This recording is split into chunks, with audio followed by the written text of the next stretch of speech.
c'est antinomique à un principe de porter des vestes ministérielles, de faire des gros gestes en parlant devant la télé en disant nous implémentons la décentralisation telle que définie par le chef de l'État et en arrière-plan, on la freine des 4 fers. Le président de la République, qui est le porteur de la vision de la décentralisation, veut que ces populations à la base puissent s'auto-gérer. Vous venez empêcher les élus locaux de pouvoir exercer cette autonomie financière. Ça, c'est d'un.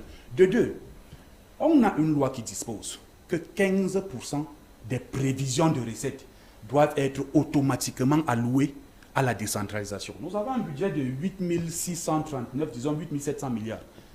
15% de ce budget, c'est quand même plus de 1 500 milliards. Or, nous n'avons que 374 CTD plus les 10 régions, ça fait 384 CTD. Ça veut dire que même dans la pire des péréquations, chaque CTD recevrait 2 milliards d'entrée de jeu. Mais ce n'est pas le cas. Ce n'est pas le cas.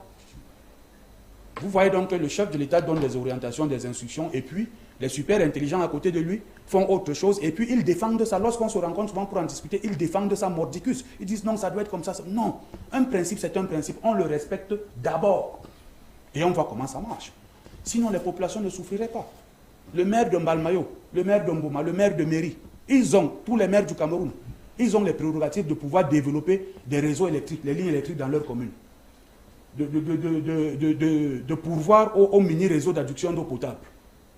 De construire, gérer, équiper les centres de santé.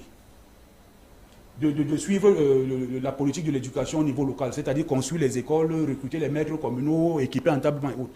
Mais si on laisse les maires travailler, qu'est-ce qui ne va pas marcher dans les communes? Dites-moi un peu. D'accord. Alors, M. Mandel,